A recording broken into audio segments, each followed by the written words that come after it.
Welcome into the Why You're Wrong Fantasy Football Podcast. It is episode 31, and we're going to be doing a 10-team half PPR mock draft today. At the moment, Brian and I are currently in the transition of moving to different new places in our lives, so that's why we're no longer doing this in person. I will unfortunately be moving out of the city. Brian's moving to a harder part of Boston to get to. Definitely. So we're now switching to a more Zoom-style podcast, and just for the meantime, it's going to look like I'm staring straight down at the ground because that's where the meeting box is on my computer.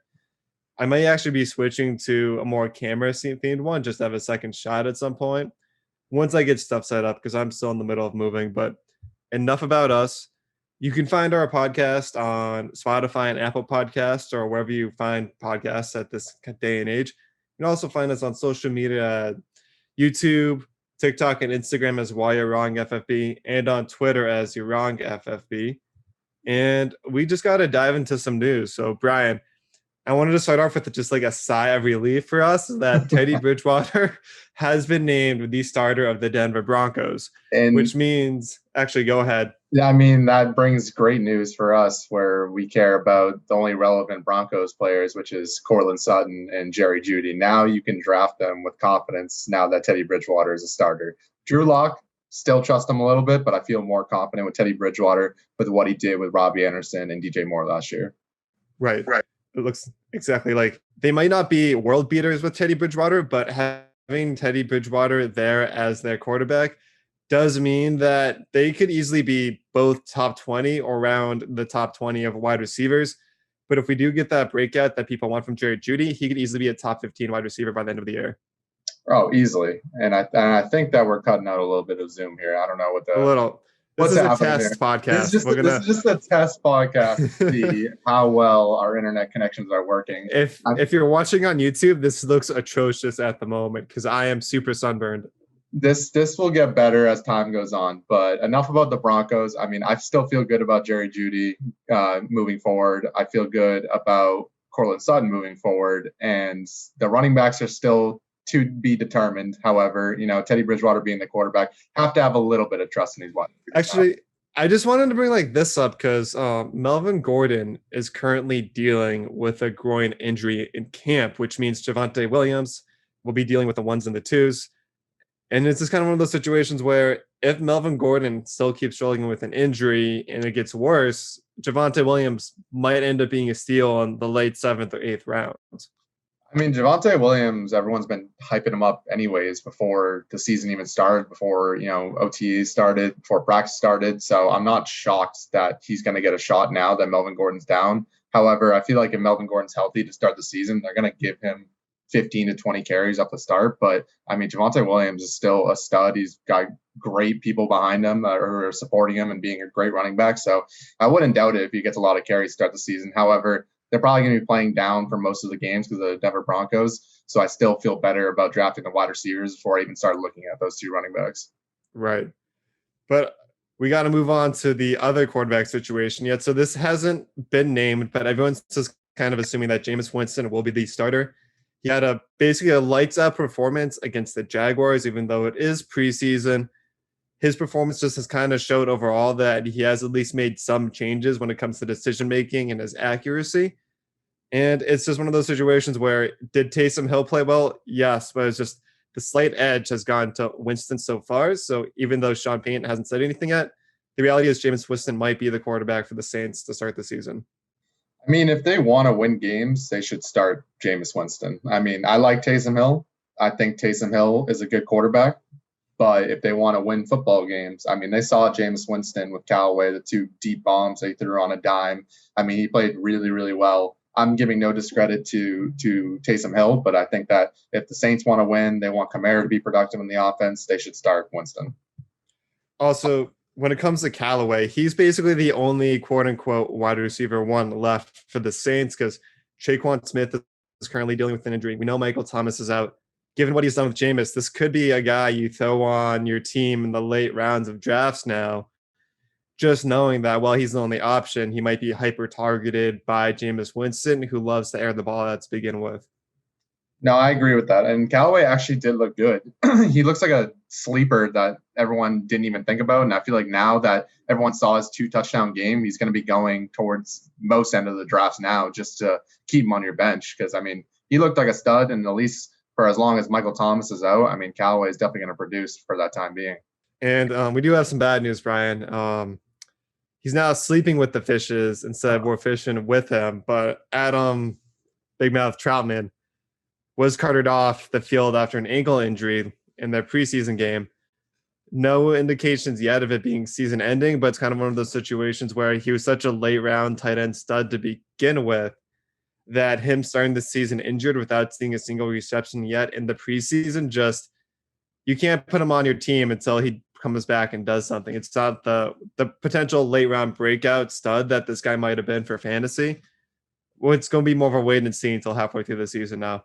I mean, I feel like this is the same thing that we talked about with Blake Jarwin last season. And then what happened? It's literally the same thing. We talk about these breakout tight ends, and then they end up getting hurt. Maybe we should stop talking about breakout tight ends. Keep it to ourselves. Exactly. And then maybe they don't won't share it. Just don't share it. Because every time we share it, they end up getting hurt. I, again, don't wish injury upon any player, but every time we have talked about an amazing tight end coming into the season, you know, bad things have happened every single time.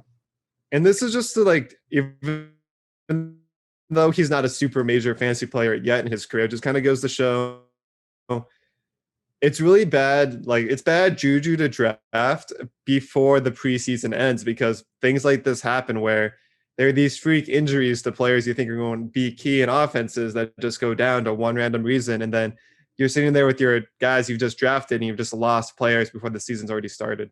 Yeah, I mean, that's a good point. I mean, like, even like Travis Etienne, like that's probably the biggest, I think, draft pick out of most people who've already had their drafts, and now they drafted him. And now if you have James Robinson, you're in gold money. He could be an RB1 this season easily. And now you're sitting with Etienne that you picked in the, 5th or 6th round, and now you just don't even have that pick anymore. Exactly. Someone like Mike Davis. Exactly. Like if you took Etienne already in your draft, you basically just lost someone that you probably weren't going to start immediately, but you lost someone who you gave up a flex guy or like your first bench piece is now just gone for the entire season. It's not even like he's gone for like a few weeks. Like you can't just put him in your IR and wait. It's just he's done. I mean, knowing us, it's like I have 3 leagues that I have to draft in, and I still have yet to draft. I'm not even drafting for another week and a half, and we're almost at the end of August. I mean, last preseason games start next week, and I still haven't even had a draft. I mean, I'm just doing mock drafts at this point. Right. Like the thing is, like, all of my major drafts happen. The first one's a week from now, which is at the earliest. And it's just one of those things where I'm just happy I haven't drafted yet because of stuff like this. But speaking on the whole, like saying the Jacksonville bubble right now, even though everyone's super hyped on James Robinson, are you concerned at all about Carlos Hyde stealing any work? Because Carlos Hyde wasn't there last year.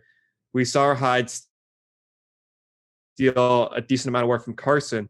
Are you worried about Carlos Hyde stealing any significant work from James Robinson?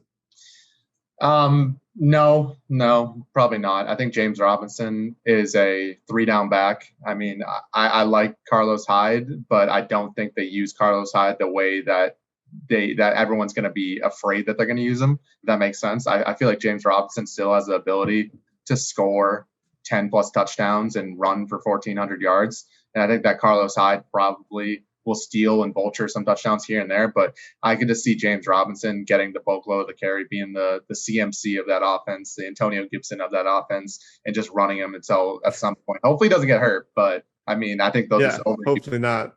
And I think he's going to be great in fantasy. Like I'm definitely going to draft him. And now that I know that Travis Etienne is out for the season.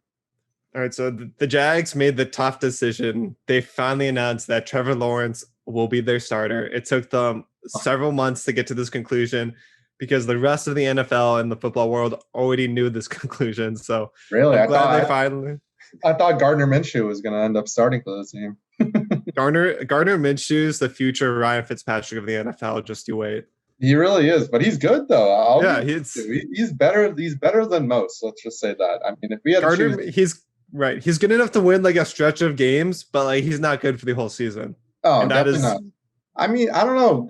Gardner Minshew, Daniel Jones. I might take Gardner Minshew over Daniel Jones. Yeah, at that point, like it's It's sketchy getting out there in close New there. I York. mean, they're close, but I don't know. Gardner Minshew still isn't that bad. Yeah. But it's the thing is like here's the like part that's gonna inflate the value of Trevor Lawrence in week one. They're playing the Texans, the worst team in the NFL. Like the Jaguars are gonna smoke them. James Robinson is gonna probably score 2 touchdowns. Trevor Lawrence could easily throw 3 touchdowns. And I think we're gonna see a lot of overreactions to the way the Jaguars play in a week one. So I think it's kind of the situation where you could sell high on some Jaguars players if you take them and then trade them to someone who really needs like desperation at that position if they miss that spot in the draft. Yeah, I mean, I probably wouldn't start. Like, if I were to draft Trevor Lawrence, I probably wouldn't start him the first week because he hasn't looked all that great in preseason.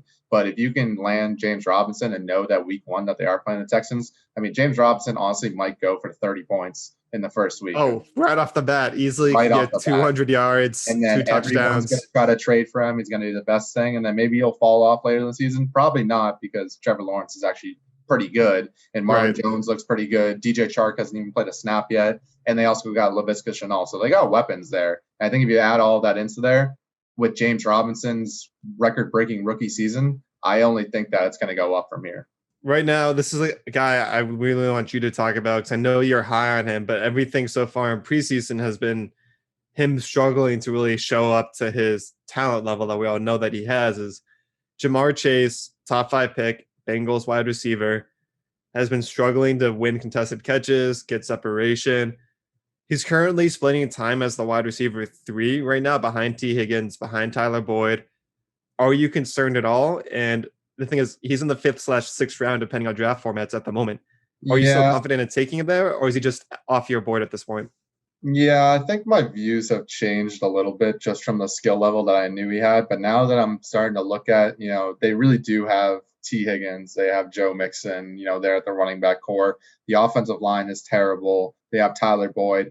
My mind is shifting towards that Jamar Chase is going to be a good player. However, I think that the ADP that he's going at, I don't even know if it's worth drafting him in that spot anymore. I still think he's going to have a good season, but for where he's going in drafts, I probably won't be drafting him anymore. And I've seen fantasy football stuff to the point where everyone's saying don't draft Jamar Chase because someone like Tyler Boyd or T. Higgins is a better ADP at their position. My belief is that someone will still draft Jamar Chase in the 5th or 6th round, not really realizing the news that's coming out. They might just see the ADP and take him because they know he's a top 5 pick. So I feel like my advice would be after like the first 2 or 3 weeks when he has been kind of disappointing, not getting the playing time that person thought he was, he's a very easy trade low target. And then by week 6, 7, 8, when he actually gets going, potentially, he could be basically someone you stole from a team and ends up as maybe not a top 20 at that point, but maybe like a top 36 wide receiver, like a very good flex start if you're able to steal him away from someone after they give up hope on him. I think that's probably a smart play. I just don't think drafting him at his ADP in the 5th or 6th round when you can get someone like Mike Davis or like another running back, I think it's better to go with the running back rather than taking Jamar Chase because there is better options in a little later rounds as well. Right. Speaking of some later round options, this could be a potential dark horse fantasy quarterback, Brian, but your newly drafted Mac Jones for the New England Patriots has been looking pretty good in camp, going, I think, 33 for 39 in all of his reps today. As we mentioned before the show started, you said he had 18 straight completions. I've been at camp taking photos. He looks really good in person. He looks like he completely knows what he's doing. And just for me, from a fantasy perspective, I just feel like Mac Jones provides a much higher ceiling for all of the Patriot fantasy options instead of Cam Newton. But I feel like Cam Newton still has the athletic ability to win games with his legs. But I just feel like the Patriots offense functions better with a more accurate passer. No, I agree. And that's what Tom Brady was. Tom Brady was an accurate passer. He was more of a system quarterback, as people would say. I mean, I like Mac Jones. I think he's good. I think it's Cam's team to lose as of this point. But with the COVID protocols and everything that's going on with him, it's like, who knows? If Mac Jones keeps performing at this level and they stick him in there, I mean, I'm not going to be upset if Mac Jones or Cam Newton starts. I think that they could do a a dual threat system quarterback for the majority of the season and win football games that way. But I know Bill Belichick will probably choose one or the other and just roll with them so we can keep a consistent offense. But if it's Mac Jones, I mean, I'm not upset about it. He's a precise passer. And Cam Newton's more of a runner, so it's like really the route that we want to lean towards is whatever Bill's going to choose. I just feel like the best case scenario, like the best situation inside a vacuum would be if Mac Jones and Cam Newton fall the Drew Brees, Taysom Hill kind of role. But that would mean Cam Newton would have to give up the idea that he's the quarterback one, and it would just have to go to this multi-gadget player. And I feel like he's the kind of person where his that would be such a blow to his confidence and ego, because that would be him admitting that he can't be the main quarterback on the team. No, yeah, I mean, I completely agree with that. I think that Cam probably would be pretty upset if he lost the starting job to Mac Jones. But I mean, I also think that Cam would not get playing time if Mac Jones were to be named the starter. I truly think that they will both be used somehow in some way this season, unless something, either an injury happens or if they're just throwing picks left and right in their games. Like, I don't see that happening because I think they're both great quarterbacks, but it'll be interesting to see what Bill actually does choose come week one, because I still don't even know. Right. Also, let's just talk briefly about the team that they're playing with in camp right now. They're co-practicing with the Giants. From what I've seen with my eyeballs at camp is that the only fantasy relevant option right now on the Giants, besides Saquon Barkley, who's already injured right now, is Evan Ingram. He's going super late in drafts. Anytime Daniel Jones had to throw to someone, the only person he could hit within like a 5-foot radius was Evan Ingram. I almost had a good picture of Darius Slayton on a long ball, and Daniel Jones overthrew him by like 5 yards. I'm like, man, this is just Daniel Jones. Get it together. What about Kenny Golladay? I thought that was your guy. I thought you were drafting. Oh, I mean, so he was I got a real nice picture of Kenny Golladay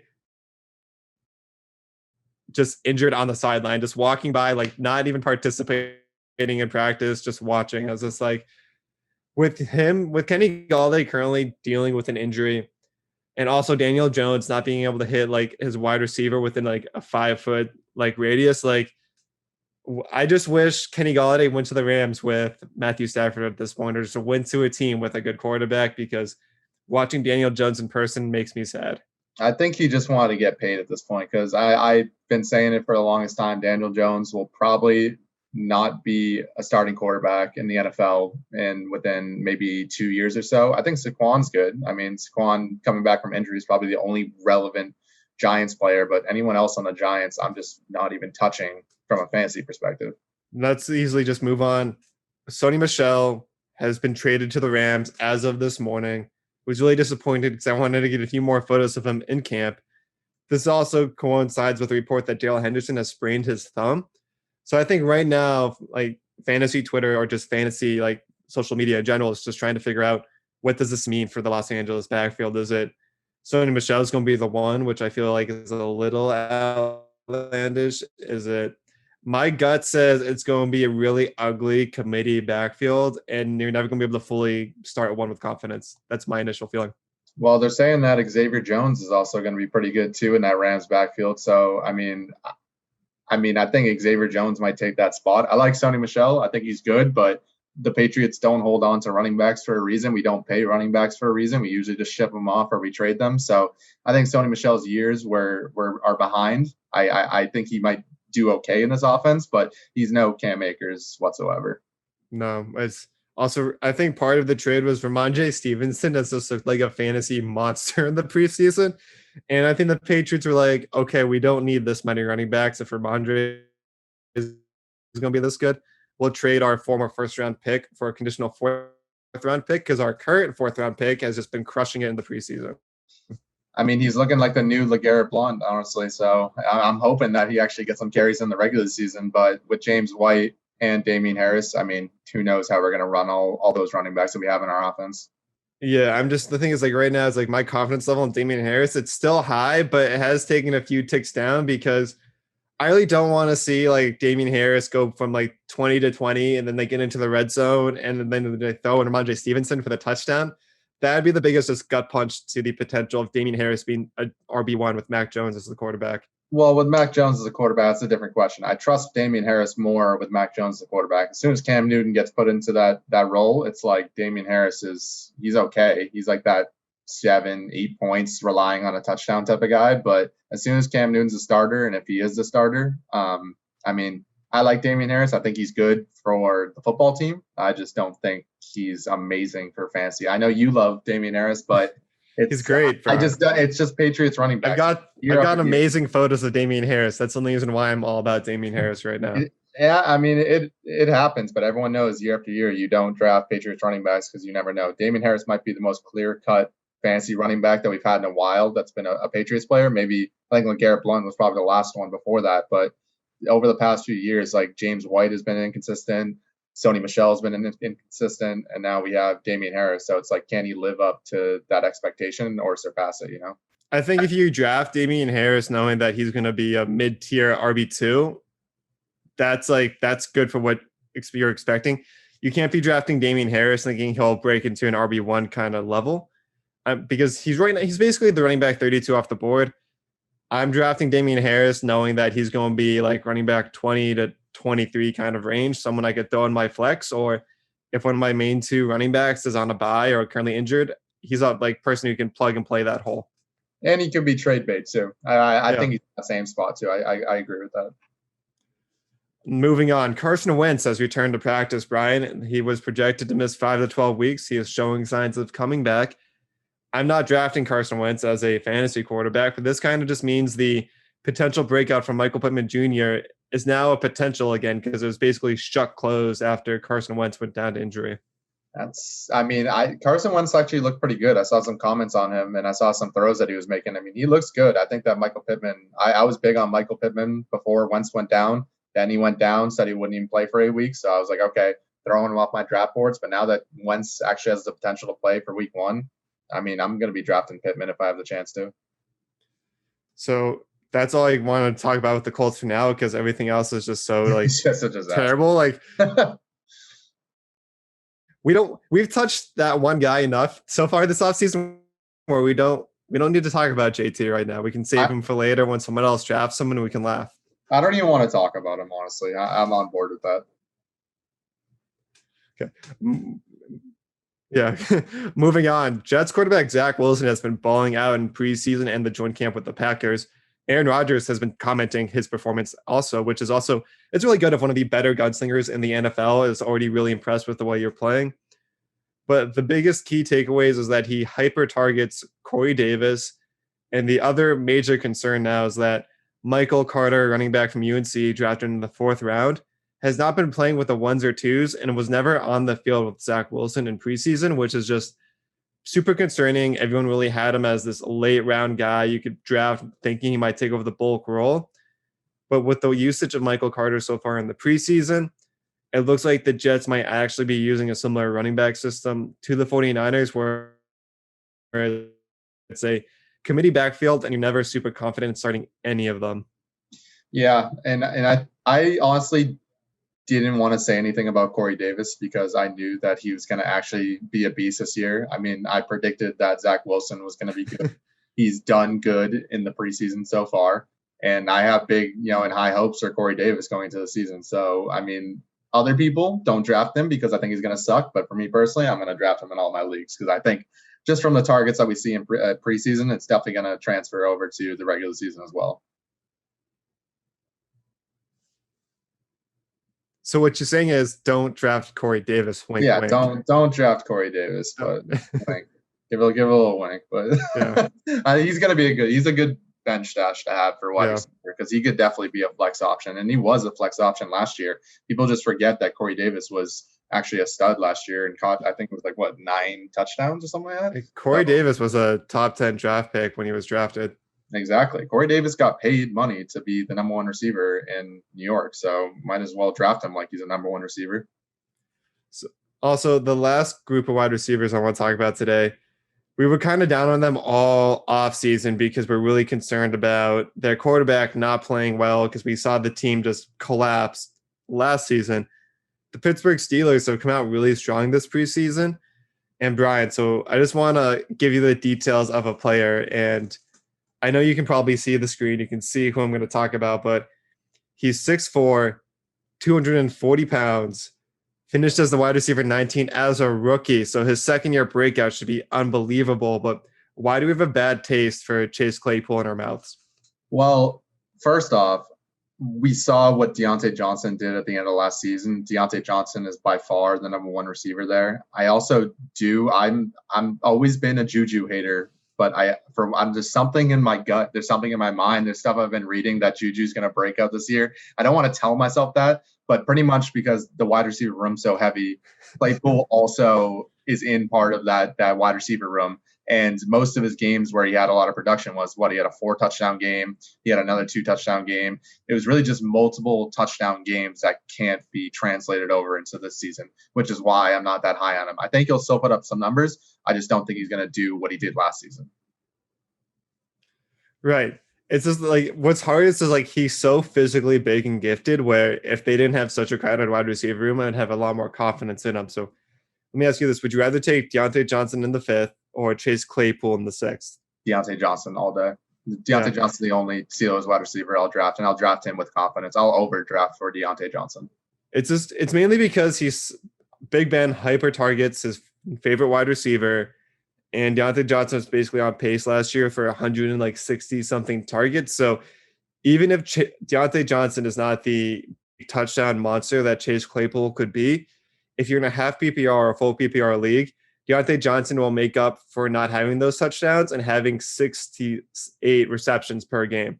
Diontae Johnson is very good. So if you can get him in drafts, draft him because I'm going to end up taking him in most of my drafts too. He's like my Calvin Ridley of last year. I don't like Big Ben just because Big Ben's like slow, but I mean, he still is a decent quarterback. They throw the ball a lot, and with Najee Harris too, with a good running back that now they have. So a lot of linebackers are going to line up against Najee, opening up more room for Diontae Johnson. I think Diontae Johnson sees the same amount of targets, same amount of catches, maybe hopefully a little bit more touchdowns, but I'm drafting him with confidence. He's I've got 3 guys in the 5th round that I want, and he's definitely one of the 3. Just as a small side note, we're going to get into our mock draft, but a great last minute tip for mock draft is have a handful of guys you like in each round, just because depending on what happens, the guy you really want may be taken. So it's always good to have 2 or 3 or even 4 backups just in case per round. Definitely. All right, for our 10-team mock draft, me and Bryan couldn't fairly decide how to do random picks, so we said the picks we wanted at the same time. Bryan will be picking at the end from the 8th round because there's some interesting players in that range that he's really hoping falls to him. So he's going to be picking at the end of the draft. I really want to practice building my team from not the very front of the draft, but right towards the end on a very decisive running back pick. And just because there are some guys in the 2nd and 3rd round that I want to see what happens when they come back to me, because they typically have not been coming back to me in the late 2nd round, early 3rd round. And I'm a person who doesn't want to start off wide receiver heavy. So I'm really hoping that I end up with a 4th or 3rd pick. So I'm going to be practicing from the 3rd today. And Bryan, are you ready for your draft? I am ready for my draft. I've never felt more confident. I want this pick in all my drafts. Awesome. And here we go. Starting the draft off right off the board. We see Derrick Henry, Alvin Kamara, Christian McCaffrey go. Wow. It's crazy that someone with Derrick Henry won, but you get AI. I know Dalvin Cook falling to me at 4 is the situation that's perfect. I mean, I could see someone taking Kamara or Henry maybe before Cook. Christian McCaffrey at 3 is a stretch, but then we saw Nick Chubb, Zeke Elliott, Saquon Barkley go. You're sitting here at 8, Bryan.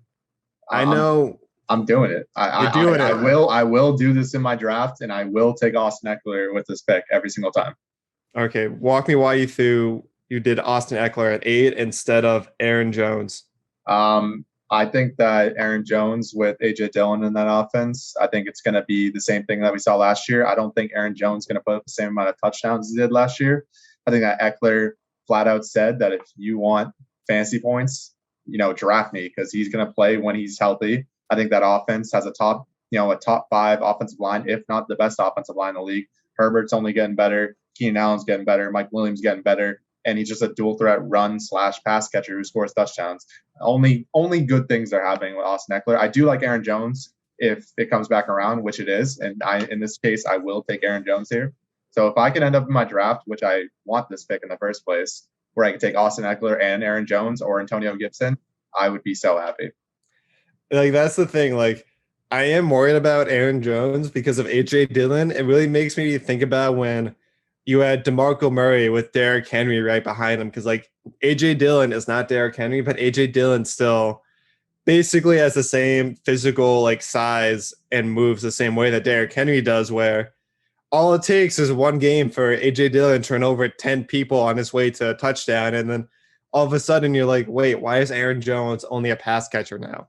Aaron Jones will put up the points. I just think Eckler will be better. So if I have this scenario where I don't think Aaron Jones would come back around in a normal draft like this, I think Jonathan Taylor would probably fall farther, but I would definitely take Eckler and then either Aaron Jones / Antonio Gibson. Antonio Gibson clearly fell to you. I know you're going to take him, so just take him already. Okay, but I will be taking Antonio Gibson, but I need to just walk through this. Najee Harris went right off the board after that. Najee Harris has been someone I have been targeting in the second round just because he has flown up the draft board because of what he's been doing in the preseason.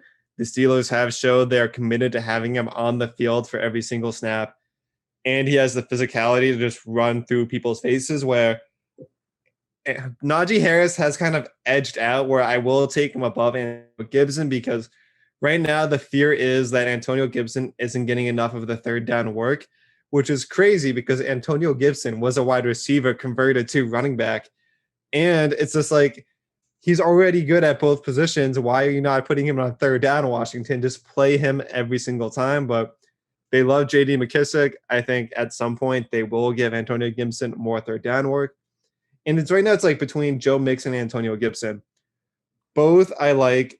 I would forgive Joe Mixon for what he's done to fantasy owners throughout his past few years, but I'm just worried the Bengals offensive line isn't great. Joe Burrow isn't fully healthy yet. If for some reason Joe Burrow does get hurt again, can only mean bad things for the Bengals offense. I am more confident in the Washington football team, so I'll be going with Antonio Gibson here as my second round pick. Love it. And then Joe Mixon goes right after. Right after him, then we saw DeAndre Hopkins, Calvin Ridley, Clyde Edwards-Helaire, Darren Waller, Patrick Mahomes. Now we're back to me and my third pick. And I'm a little torn at this point because I was really hoping that George Kittle would go before Darren Waller because I'd much rather Darren Waller in this spot. I still could take George Kittle, but I might, at this point he's fallen so far, I'm going to lean towards A.J. Brown right here as my wide receiver one. Just because even though he does have Julio Jones in the picture again, he's still going to be the alpha wide receiver on his team, and the Titans will always have to be putting up points to keep scoring. So I like A.J. Brown as my wide receiver one in round 3 instead of having to reach for him in round 2. It's a good pick. I really wanted Justin Jefferson. I thought he'd fall to me, so it is a little upsetting. However, see now in this case, I probably should take Keenan Allen, but do I really want to rely my offense on the Chargers to be Eckler and Keenan Allen? Or I could go with the George Kittle pick here and then maybe get Terry McLaurin on the back ends. I think I'm going to go with George Kittle here, and I'm going to hope that Terry McLaurin comes back around. If he doesn't, I'm going to be pretty upset. But if the fantasy gods like me, they're gonna go with this. So we're going to take George Kittle there.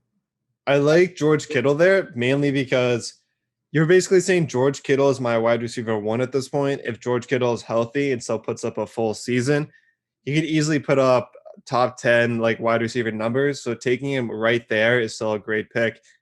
And as you said, you were very lucky. And I got Terry McLaurin on the back. Terry McLaurin came around to you, so that's a great start to your draft so far. I'm loving this team right now. And for me, I'm also very excited with the player that has fallen to me. For some reason, he's fallen a little bit in drafts. I don't know why. This is the perfect wide receiver 2 for my team. He could easily break out and be a top 5 wide receiver with how well he's been doing this offseason and all the hype he's getting. I'm locking in CeeDee Lamb as my wide receiver 2. It's a good pick. Yeah. It's like one of those things where A.J. Brown can give me some big chunk plays, but I know CeeDee Lamb will be overused in the Cowboys offense, especially if Amari Cooper re-injures himself or aggravates an old injury. Now you're on the board again. Who are you taking? Darrell Henderson? I'm not taking Darrell Henderson. Even though Sean McVay has said Darrell Henderson could be a 3-down back, we know he physically cannot be. He's currently dealing with an injury. They just traded for Sony Michel. I'm avoiding Darrell Henderson because I don't want to deal with a running back by committee situation. Going with the Kyler Murray pick? I was thinking about it. He's right here in this position where round 5 is a very pivotal moment where if I go early quarterback, it means I have to bypass other positions, and I might not want to do that. So I need to like really think about what I'd be giving up here. Because what I'd be giving up here is another top end wide receiver or a very important depth piece. At this point in time, I know there's like late round quarterbacks I'd much rather lean on. The Cardinals offense has been very bad so far in preseason. So at this point in time, DJ Moore has all the talent in the world. I don't really believe in the quarterback. I'm going to reach for a guy that I really like in Tyler Lockett. He's been a top 10 wide receiver for the past 3 years. He caught 100 balls last year. He's just being completely disrespected here in the 5th round. I'm locking him in as an automatic 5th round pick for myself this year. I like that pick. That's a good pick. All right. Well, now I could either go 2 routes. I know that Kareem Hunt and Myles Gaskin are going to fall back around to me. One of them is going to fall back around to the second one, and I'm not too upset about having one of those guys as my RB3. Now I have my eyes on Cooper Kupp, or do I take Deontay Johnson here? Who do I feel more confident with? I've already said it before. I like Stafford. I like the Rams offense. Now that they actually have a decent running back, they're going to be throwing probably a lot more because I don't think they're going to overuse Sony Michel. I don't think they're going to overuse Darrell Henderson. I think Cooper Kupp's going to have a huge year this year. I've been saying it. I think that Stafford throws the ball 50 times a game. Cooper Kupp's that go-to guy. I'm going to take Cooper Kupp here. I do like Deontay Johnson, but I think that Stafford's better than Big Ben, so I have more trust in Cooper Kupp. Honestly, that's a good pick. And it's also very interesting to me that I just feel like Robert Woods and Cooper Kupp have now fallen to almost the same round. Like it used to be Robert Woods was in the 4th round, Cooper Kupp was in the 5th round. Now they're both like right next to each other. And I think that has to do with the fact that more people believe in Matthew Stafford having a better connection with Cooper Kupp, that we're seeing not Cooper Kupp rise, but people are calming on the hype in Robert Woods. Now, I mean, this one's tough too. I don't know what I would do in a draft. I mean, Kareem Hunt, I do like Kareem Hunt. I mean, he was an RB2 for a lot of fantasy teams last year. It's just hard to say because Chubb is a top 5, top 10 running back in the league. So it's so hard to put Kareem Hunt on your team and be like, he's my RB3, but he does score touchdowns, which is a crazy thing. Or I could take the bell cow and Mike Davis because I'm not going to get him on the back end. I could do it. I don't know what I would do in the situation, but to make my team look a little bit fluffier, I might take Kareem Hunt here because I do think that he's still good enough to be an RB3.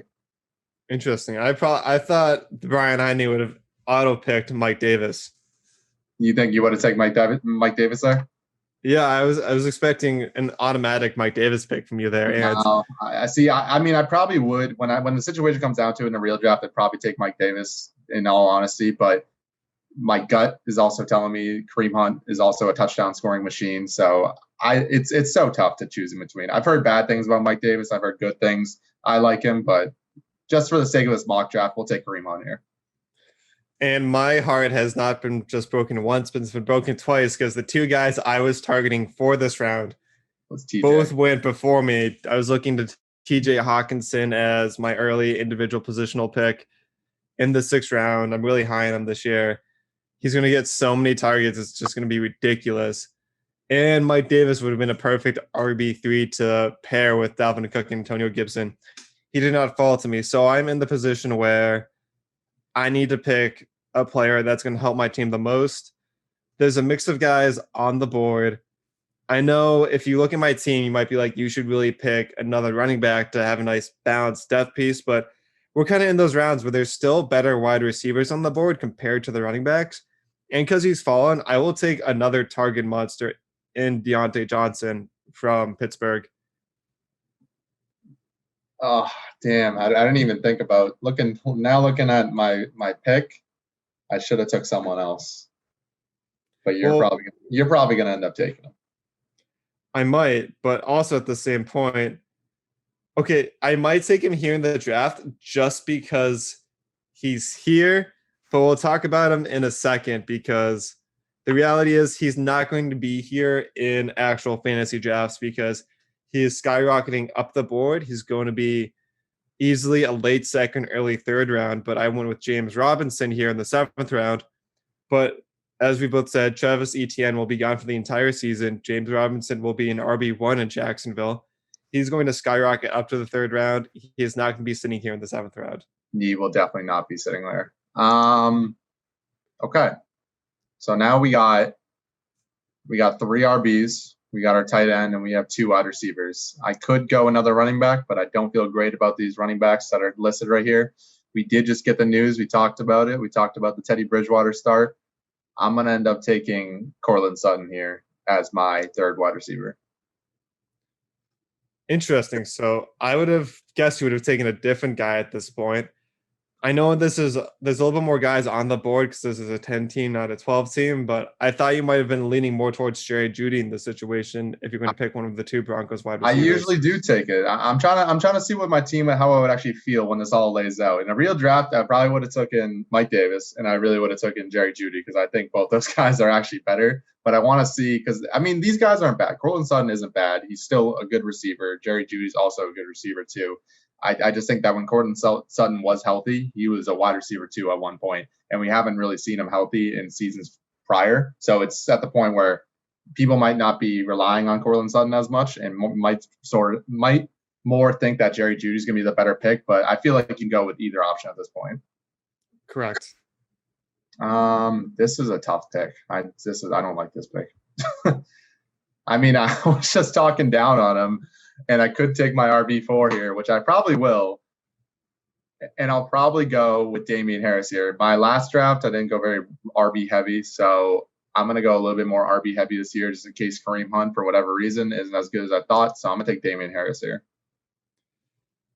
Interesting. Also, I just want to point out that Raheem Mostert and Trey Sermon are now going in the same round. So at the beginning of the year, I had this back pocket strategy where I could see myself taking Raheem Mostert, then grabbing Trey Sermon in a later round to just pair both those running backs together to make sure that I have the San Francisco running back attack. But now that they're in the same round, that just makes me really concerned because you're also looking at the same situation like you have in Tampa Bay. Where is it? Are you going to take Ronald Jones or are you going to take Leonard Fournette, where you're not exactly sure who's going to be like the guy throughout the season. That guy, yep. So I'm in a situation where I've got plenty of running back depth now. I got plenty of wide receiver depth now. Everyone else around me has taken their quarterback. So this guy, he's basically fallen to me in this scenario, and he's kind of sitting in my lap. So I think it's a no-brainer and just taking Aaron Rodgers here in the 8th round. And not risking not getting one of the guys I want in a later round. Yeah, because you never know with these sleeper drafts. They usually do just double up on quarterbacks like it's nothing. Out of nowhere. But you also have to be prepared for those guys who actually in real life do, for some reason, like the strategy of taking 2 high-end quarterbacks, which does leave their team lacking at important depth, but they feel confident in having 2 elite quarterbacks to choose from week to week and just having important positions. Because after Rodgers, we saw Noah Fant, Jerry Jeudy, Robbie Anderson go off the board, Dallas Goedert, DJ Chark, Leonard Fournette. Now it's come back around to me. And historically, this is where I would have loved to just scoop up Michael Carter because I was hoping he's going to get 20 carries or attempts a game. That's not looking like it's the case anymore. So I'm going to go with the potential number 1 wide receiver and Heisman winning wide receiver in Devonta Smith. I was gonna pick him too. That's a good pick. Then we saw Debo, Tyler Boyd, Zach Moss, and now we're back here to you, Brian. What a lovely trio of picks here we got going on. There's a guy on the board right now with the way your team is made. I would just be your team would be great if you took him right here. I'm just waiting to see if he's actually the guy. There is one guy that I want to reach on, and if that's the guy that you're thinking about, I'm probably gonna end up taking him. It just hurts to do it because I know that, I mean, this guy is better than the rest of them, to be honest. And I'm probably not going to get him on the back end. So I might stretch on him a little bit here, and I'm going to take Antonio Brown here. Interesting. I mean, he's someone that I would have definitely taken if he swung back all the way around to me.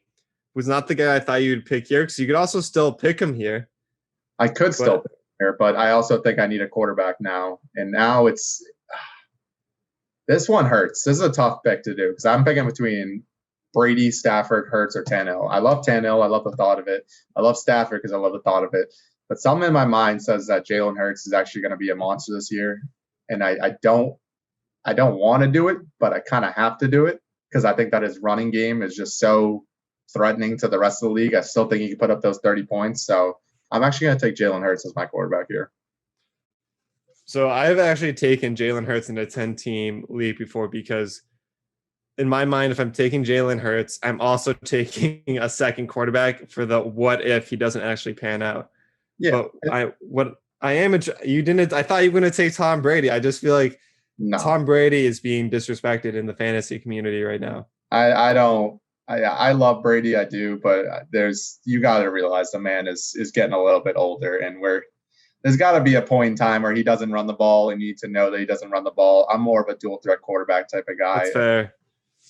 But I love Brady, but as a person, I mean, as a fantasy player, I still don't trust it. That's understandable.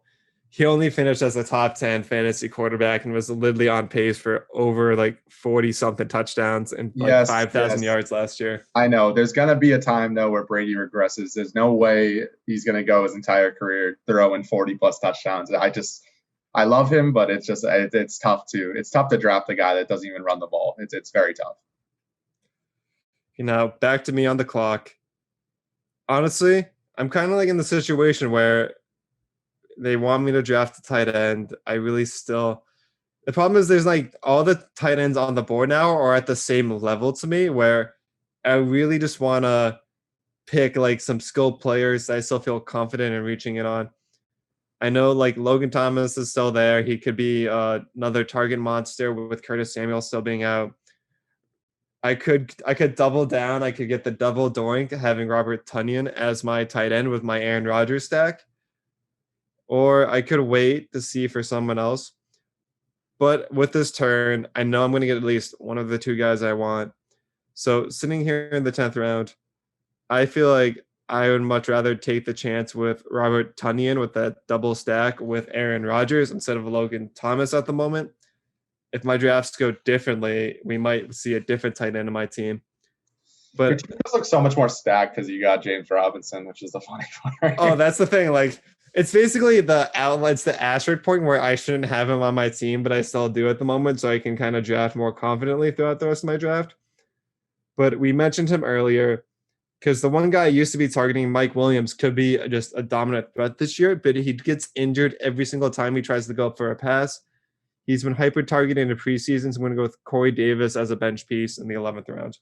I was going to end up taking him. It's a good pick. Yeah. All right. After that, we saw Logan Thomas go, Mike Williams, who I just mentioned, Kenyon Drake, and now we're back to Bryan in the 11th round here at the 8th. We're going to take the guy that we talked about earlier. I mean, I'm just going for depth at this point. I mean, we're really getting down into the draft, but I'm going to end up taking Michael Pittman with Carson Wentz actually looking like going to start for week 1 because he is one of the biggest sleepers going into the season. He's one of those wide receivers where you're not going to think of him immediately, and you're not going to really notice him until you look across and you see him putting up 15 to 20 points against you in your opponent's flex spot. And you're going to be like, who the heck is Michael Pittman? Who is this guy? That is a good point. All right.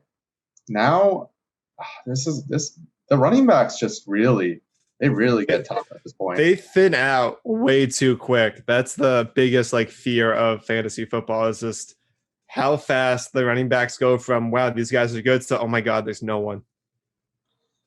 All right. This is a pick that I probably shouldn't take, but I'm going to take because of the history of George Kittle's health. And for a guy that I know that if my season was on the line and I need to plug and play a tight end, I can trust this guy week in and week out. Still don't love his quarterback. However, the quarterback that I've hated was great in the preseason. I saw the highlights. Don't give me hate for it.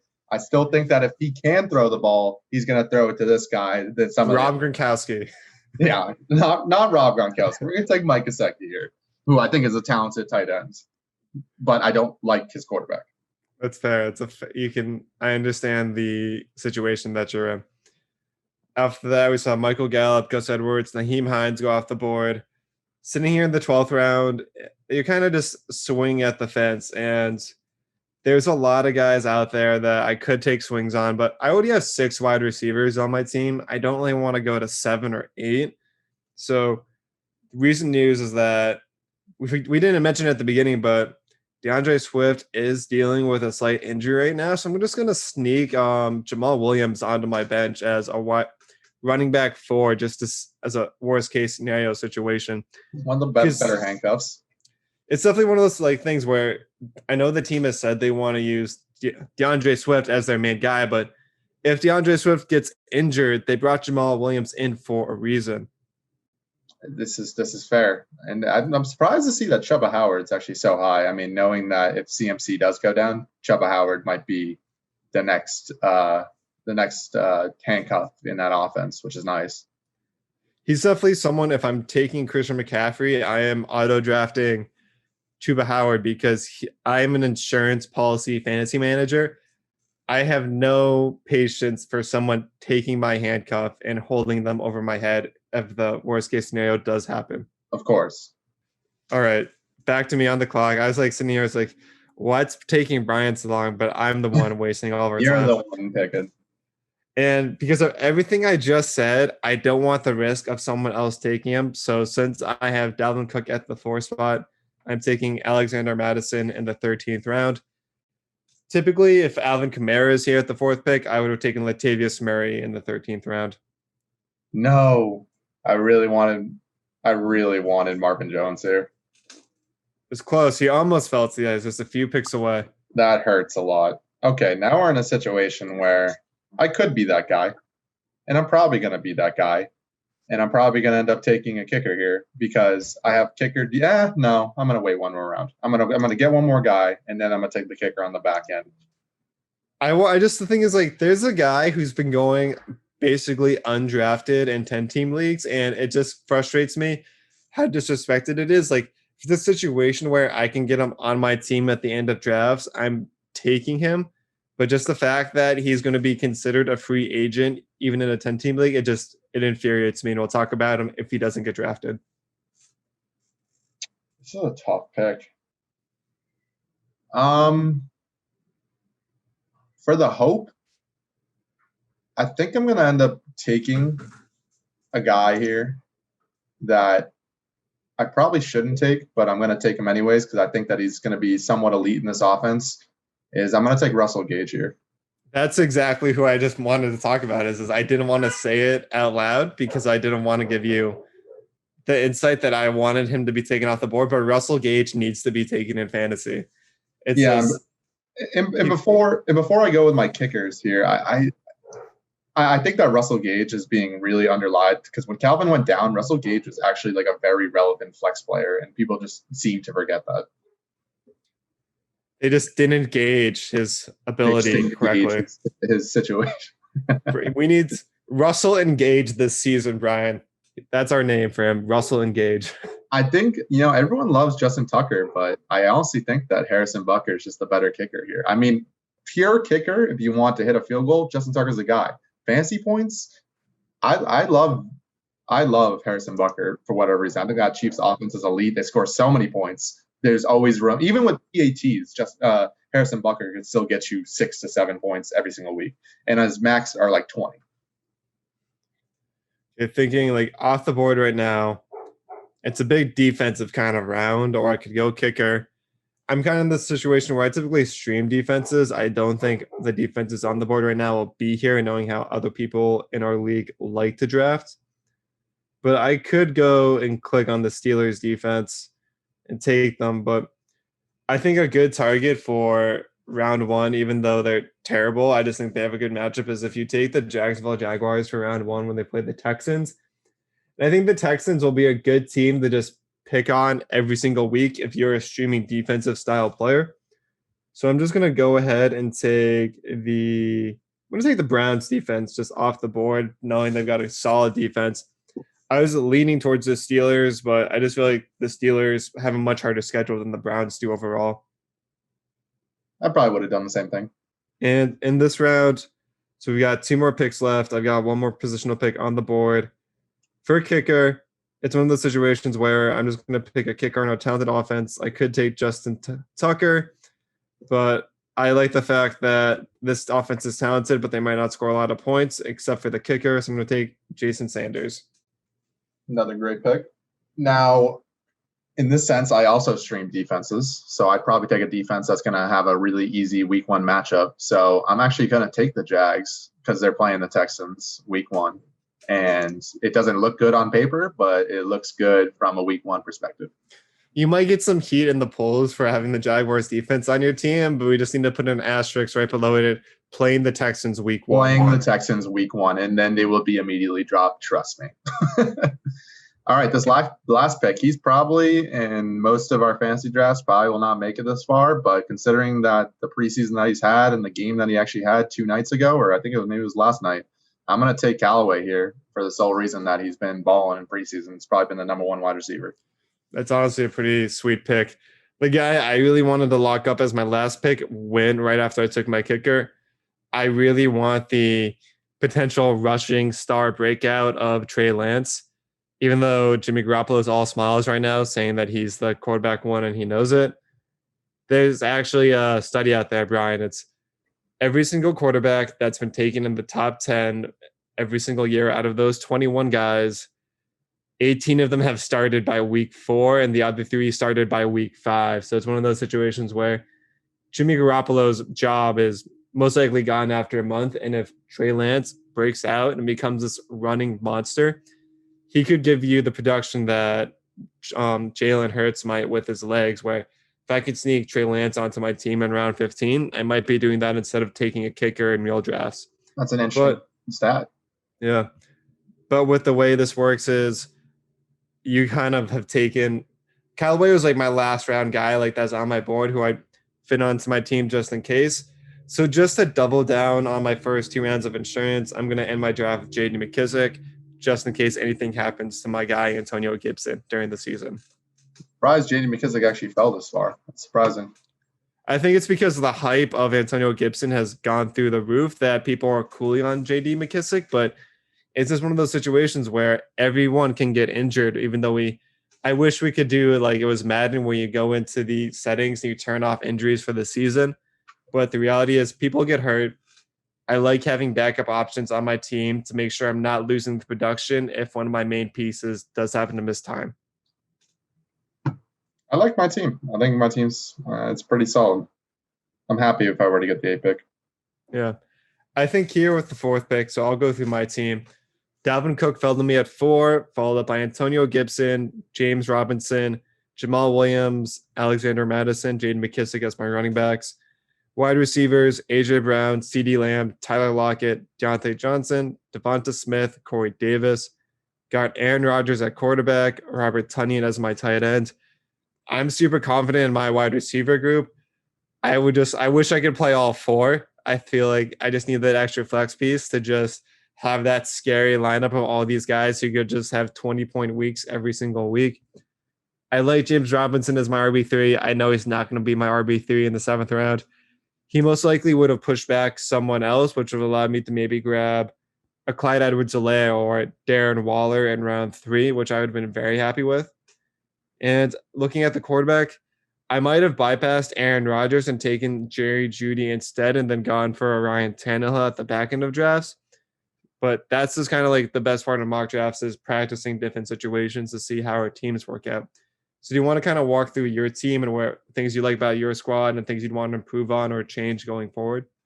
Honestly, I like my running back core with Eckler and Jones. Like that's my ideal running back situation right there. I'm also happy if I were to get someone like Najee Harris or Antonio Gibson, but getting those back end guys where I can get Eckler and I can get one of those 2 guys after is very, very good in my sense, what I think for this fantasy out season. But I also like Kareem Hunt and Damian Harris as my 2 backups. I think they're both pretty solid. I mean, insert Mike Davis maybe for Kareem Hunt instead. I don't know what I would take when it came down to that pick, but I still do like those guys for my RB3, RB4 mix right there. I did get George Kittle for my tight end, which I am pretty happy about. I am concerned about his injury history, but if Trey Lance comes in and he does ball, I mean, George Kittle is George Kittle. He's a top 3 tight end when you draft him every time. So for wide receivers, I have McLaurin, who I think is going to have a breakout season. I like Kupp. I already explained that earlier with Stafford in the offense. I like Cortland Sutton. I could have took Jerry Jeudy there, but I think that they're both pretty even at this sense. Antonio Brown, as long as he doesn't punch any more players in practice, I think he'll be a good fantasy player. I think they're forgiving fights right now because a lot of fights happen around this time of the year because teams are doing joint practices. Yeah. So I think they can forgive a punch or two to the helmet as long as it wasn't super violent. Definitely. And then I also took Michael Pittman as one of the biggest sleepers. Carson Wentz, we know, looks pretty good in practice. He's probably going to play week 1. Michael Pittman is that guy. T.Y. is washed up. I mean, it's time for Michael Pittman's time to shine over here. And I also took Russell Gage, which we talked about, and I took Callaway for my receivers. My wide receivers are pretty stacked. They're a bunch of sleeper guys, but I think that they put up a lot of points, and sometimes you got to take risks in fantasy football, so I'm happy with that. You weren't very happy with my quarterback pick. I could have took Tannehill, Stafford, Brady, or Jalen Hurts. But if Vegas is saying that Jalen Hurts is going to run for 850 yards this season, the top rushing quarterback in the entire league, who says that he couldn't be the fantasy MVP for quarterback this year? It usually changed year after year. Usually that 7th to 8th round quarterback that's taken, aka Josh Allen last year, emerged into a stud, was a rushing quarterback. I think that Jalen Hurts proved a lot last season, so I could see him as a starting quarterback if I were to draft him in my actual league. And then I also took Mike Gesicki as insurance, and then Bucker and Jaguars defense, not because of the Jaguars defense, but because they're playing the Houston Texans week 1. It's like in a 10 team, I'm confident enough to take Jalen Hurts if I go the late quarterback strategy. It's just if I take Jalen Hurts, I'm going to really try to pair him with a Tannehill or a Stafford. We're just worried about something falling apart. It's just like, I don't know why I'm so worried because I was super confident in Lamar Jackson when I took him in like the super late rounds during his MVP year right before he broke out. It's just knowing it's the Eagles. That's the part that scares me. It's just Lamar Jackson was in a situation where the offense was molded perfectly around him. And just we haven't seen Jalen Hurts in the preseason enough to make me feel super confident in drafting him. But if he's in the right spot, I will take him. I don't hate Jalen Hurts. I'm just a little stitious about him. No, and that's completely reasonable to think that. I think that the Eagles are the Eagles. The Eagles will always be the Eagles. But I think that what Jalen Hurts did last year with the weapons that he had, which wasn't very good to begin with, I think that he can produce even if Devonta Smith, emerges into this great stud wide receiver. And the great thing about the quarterback position is there's always someone to stream. 40 quarterbacks average a quarterback 1 performance. So even though they're not on the board, you can still get Derek Carr in a good matchup. You can get Ryan Fitzmagic in a good matchup. There are still guys out there that you could pick up as a weak streamer in a good matchup and walk away with 20 points and not be upset. Exactly. All right. As always, we're going to wrap up this draft. Advice we can give you is mock draft the heck out of your season right now because big drafts are happening at the moment. You really don't want to be caught off guard in an important league, especially if you're putting money into it. You need to be ready for almost any situation. Pay attention to the news. Pay attention to what coaches are saying. Pay attention to how players are getting, what reps they're getting, what reps they're not getting, who they're playing with. Are they with the ones? Are they with the twos? Are they being focused on? Are they being targeted? Are they getting the receptions? Are they getting the looks? All important things. And one piece of advice is it's better to draft healthy players, not injured players, hoping for them to come back healthy. It's better to draft someone who's fully healthy and not injured. Do you have any last remarks, Brian? Football season starting up soon. I'm getting real amped for it. We got a couple drafts coming up soon, so I'm excited to share what my teams are going to look like. Can't wait. I think our next week episode will be a little bit more thought out, or at least our physical situations might be a little bit more impact. I think we could either do one more mock draft and maybe even just talk about the way our teams have been drafted that would have been drafted at that point. I think we actually do have our podcast draft coming up around then.